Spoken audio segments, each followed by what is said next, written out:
Insightful podcasts by informative hosts.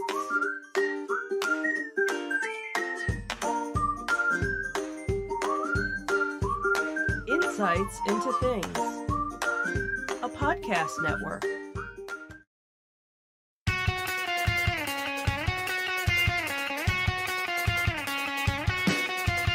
Welcome to Insights into Entertainment, a podcast series taking a deeper look into entertainment and media. Your hosts, Joseph and Michelle Whalen, a husband and wife team of pop culture fanatics, are exploring all things from music and movies to television and fandom. Hello, everyone, and welcome to Insights into Entertainment, episode 152, Gaming's Best and Bleakest of 2023. That's right, if I'm hosting, that means it's an episode about gaming. I am your host, Sam Whalen, and the guy that I just keep dragging into the river of gaming news, my co-host, Joseph Whalen. How's it going? Hey, and if you're hosting as well, it means we're going to get into some negative stuff at the end of the show, too. That's right. That's our MO. Yeah, we're going to start off positive, though. So today we're doing, like I said, another gaming episode. We're going to talk about the Game Awards. The nominations are out. The actual ceremonies are on December the 7th, so right around the corner. But yeah, we're going to cover some of the nominations, and then we're going to get into some bummer stuff. Because while it has been one of the best years for gaming, it has been one of the worst years for gaming industry layoffs.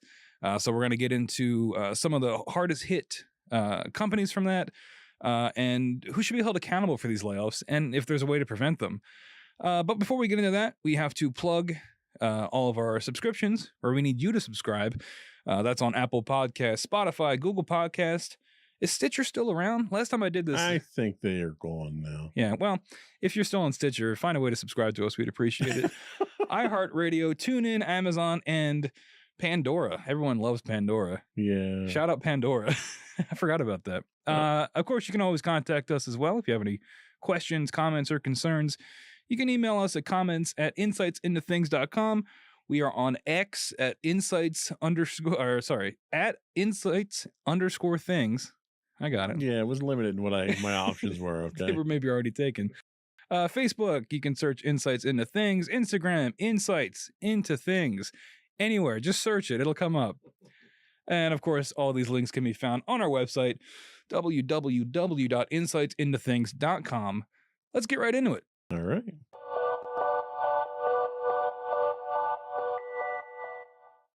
All right, so we're going to talk about the Game Award nominations. And I know what you're thinking. Do you want to start with some smaller stuff? No, we're going to start with the big one because that's what everybody's here for. All right, we're going to start with. Are we planning on talking about anything other than the big one? Yeah, we got a couple other things in there. There's one other smaller category that I want to talk about just because there's controversy, and who doesn't love controversy? But yeah, we're going to talk about the Game of the Year nominations. We've got 6 nominations for you. So let's take a look at them, and we've got them up on your screen for your viewing pleasure.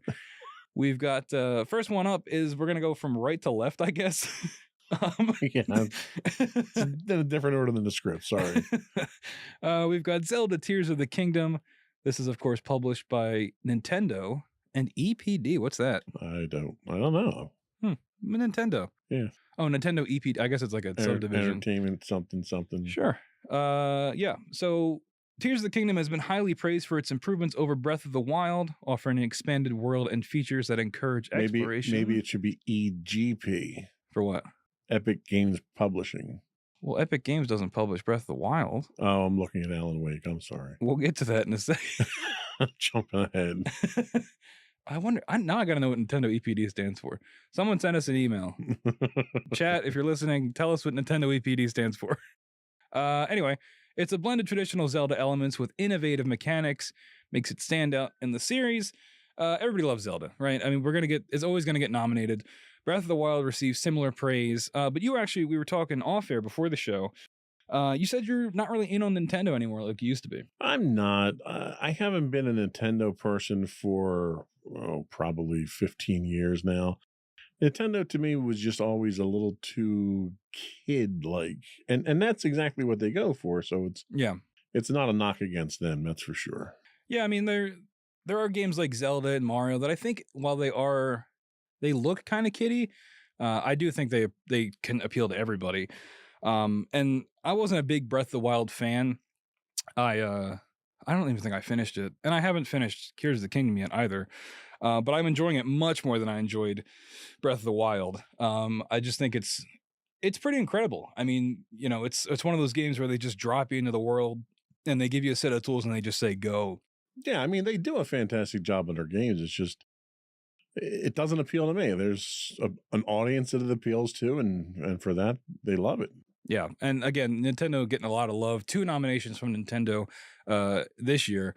But yeah, I mean, what is there to say? It's Zelda. If you like Breath of the Wild, you're gonna like Tears of the Kingdom. A lot of people, it is their front runner for winning this. A lot of people think it's gonna go to Tears of the Kingdom. I don't personally. There's one. Neither do I. Yeah, you'll see where our biases lie coming up shortly. But yeah, that's Tears of the Kingdom.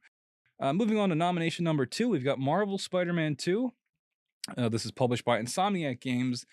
Insomniac, probably my second favorite PlayStation acquired studio, behind Sony Santa Monica, who of course did God of War, the new God of War games. Insomniac, Yes. just incredible. Banger after banger games. Ratchet and Clank, Spider-Man 1, others that I'm not remembering. There was I think they did Sunset Overdrive, which was before they got bought by PlayStation. Sunset Overdrive, great game. You should all check it out. But yeah, Marvel Spider-Man 2 stands out for its dual character gameplay, innovative combat and traversal mechanics, and an expansive narrative that enriches the Spider-Man universe. I'm probably about 3/4 of the way through this. I've been trying to take my time with it because I do love these games, and I don't want to gorge myself on it. I like to take my time when it comes to these things. But I didn't finish it for the show, so what are you gonna do? But you haven't started at all, right? But you played the first one. I haven't started it yet. What are your thoughts on it so far? How similar is it to the first? What's the storyline look like? Obviously, the graphics and everything are fantastic. Oh yeah, it looks even better somehow because now we're fully with the power of the PS5. Oh, we didn't show it, but it was the power of the PS5. It looks incredible. It is more Spider-Man though. I mean, a lot like what we said with Tears of the Kingdom. It's more of the same.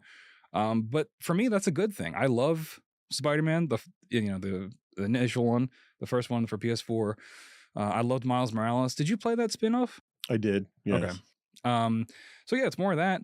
But they find ways to innovate on it and make it more fun. There's new traversal mechanics. You've got the web wings. There's a lot more. You feel faster. There's like these big. Having the PS5 helps with that. Yeah, the one thing, and I don't know if I told you about this as I was playing it, but the fast travel is like incredible. So the fast travel, you zoom out to the world map, you click a point, and it's instant. Like it just zooms into the map, and you're just there. Yeah. I don't know how they do it. Like it's remarkable to see in action. And yeah, they've added more because the map is larger as well. So they've added a couple more boroughs in New York, like Queens and stuff, and more suburban areas. I forget the name of it because I'm not from New York, but more suburban areas. But so what can you tell us about the story without giving away any spoilers? Yeah. I mean, if you've seen any of the trailers, you know we're dealing with the symbiote. We're dealing with Venom. And honestly, you can probably guess where the story's going to go because it's the same usually every time when Spider-Man deals with, if you've seen the Sam Raimi movies, it's a similar story. And honestly, so far, nothing has really surprised me with the story. I've pretty much been able to guess every beat. And that's not necessarily a bad thing, right? Because these, you still love these characters. You've got Peter Parker and Miles Morales now, which is really, really neat.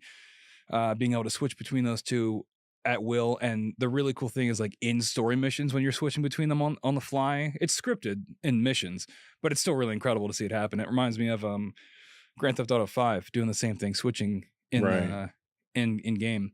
But yeah, I mean it's the story.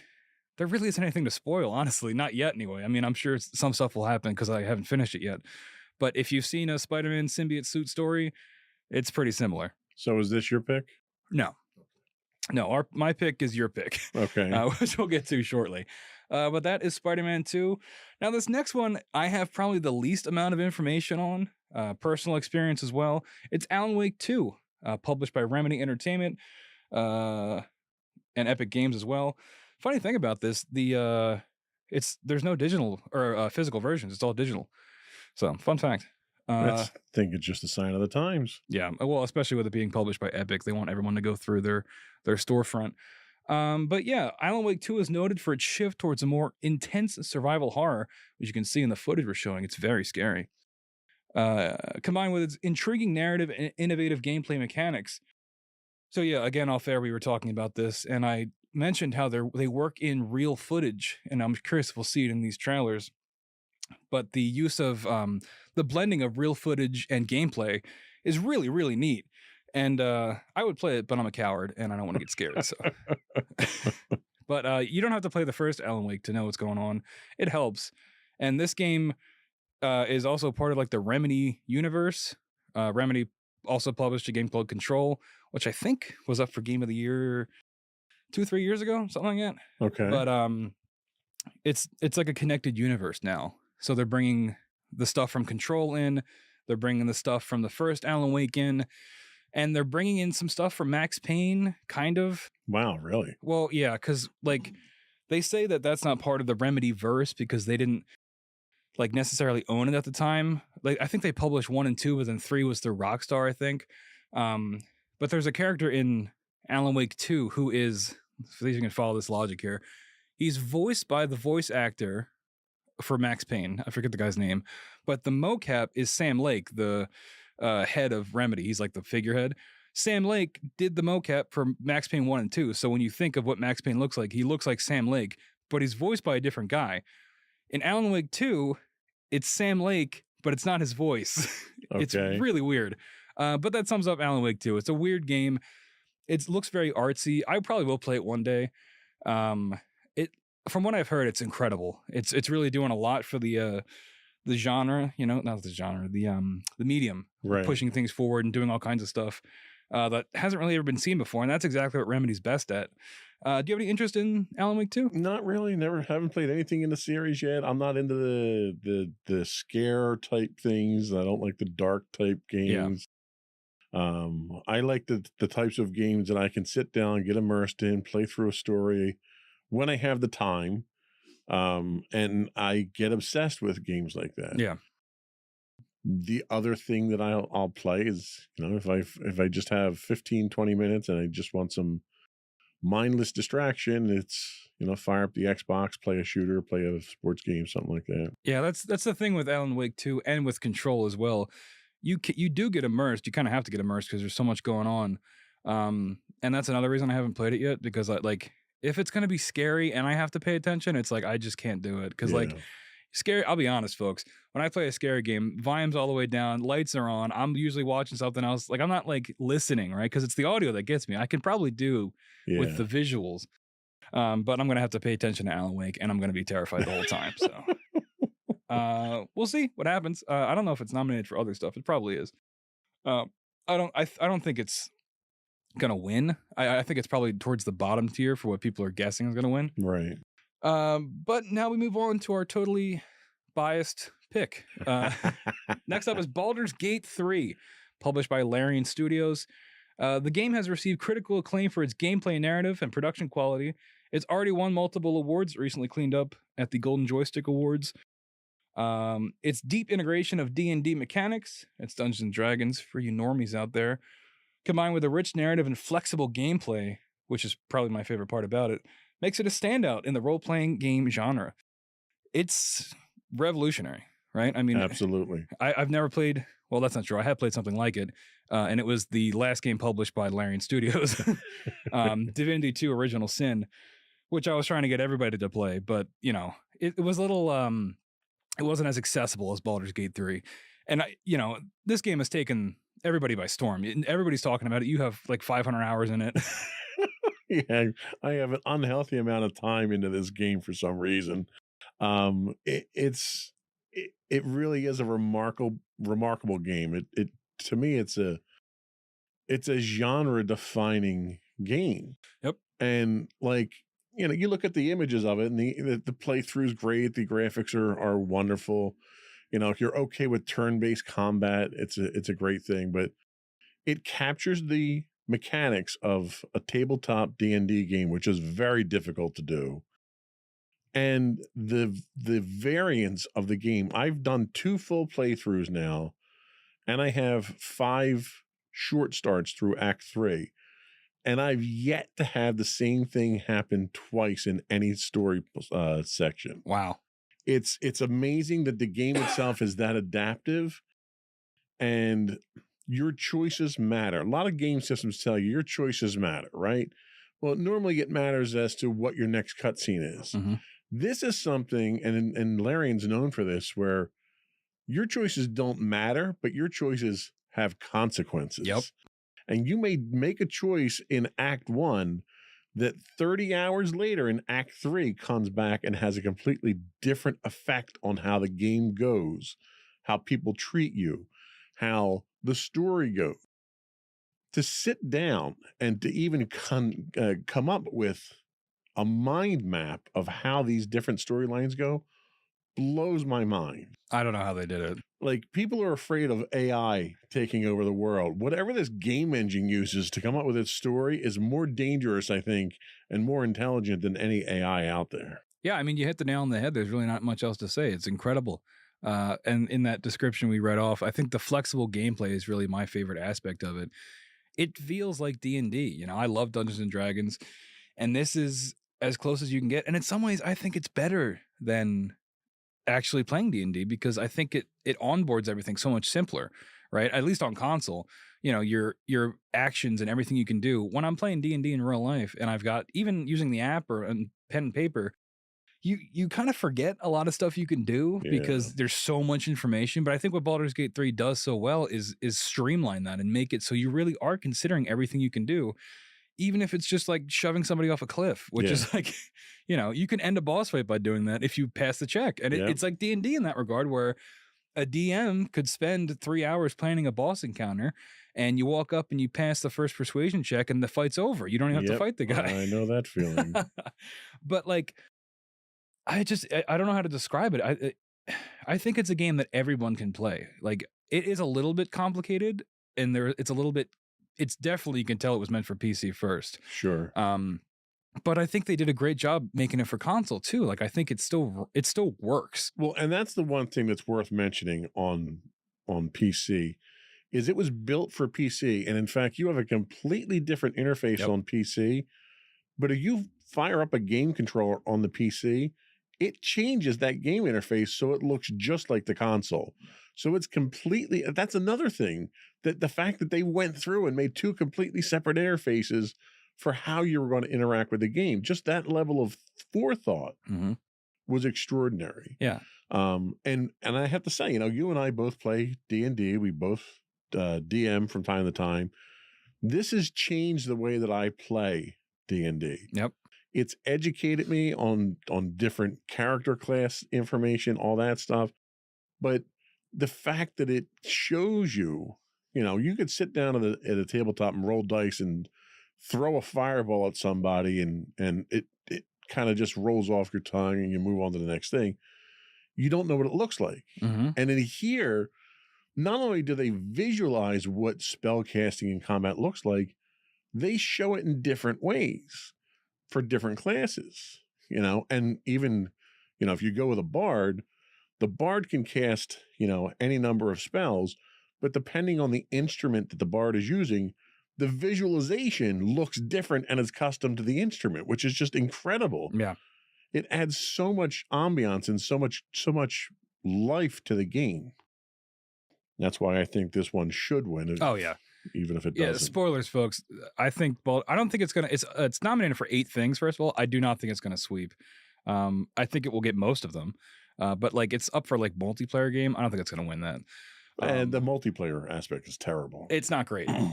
I like that it's in there, and I want to do a playthrough with my friends whenever they get it. Well, the multiplayer.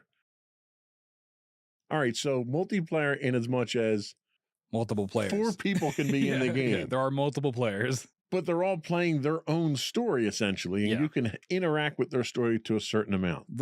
There's no instancing that happens here, right? So you don't have a shared experience. You go off and you have dialogue on your own that's relevant to your character, and you can share that with other people, but they can't. The combat, I think, because we played it very briefly, and that's the only experience I've had with the multiplayer, was hour that we probably played. Right. So I can't speak to it fully, but the combat in multiplayer is great because the combat is normally turn-based, and it still is in multiplayer, but it syncs up whoever the real players are. So if you and I were playing, our turns would happen simultaneously, but everything else is still turn-based. Yeah. So you can sync up abilities. There is a lot of potential there. We just didn't play enough of it to find out. Well, and the one thing I will say that was great in multiplayer is as you play through your character's turn, you end your turn. In single player, if you end your turn prematurely, it's over. Yep. In multiplayer, if you end your turn, you have to confirm that you're ending it. That safety feature needs to be worked into the single player. It is. It is now? You can, yeah, I Okay. turned it on because I kept accidentally ending my turn. You can toggle it, so you have to hold triangle to end your Okay, turn. at launch, that wasn't Oh, there. really? Yeah, Because I would end my turn accidentally all the time. yeah. And I was like, there's got to be a setting for All right, this. I have to go turn that on in the it's game now. much better because there's been so many times where I've done it accidentally and like haven't even done an action.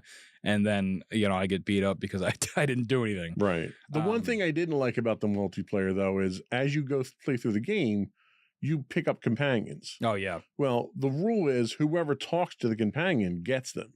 And I can't hand that companion off to you so you can go do something else while I go do something else. Especially when cutscenes can be triggered just by walking. Proximity. Yeah. So that's a little weird. But everything else is great. Yeah. I think I just get unlucky when it comes to these things, and I usually have technical bugs when other people don't.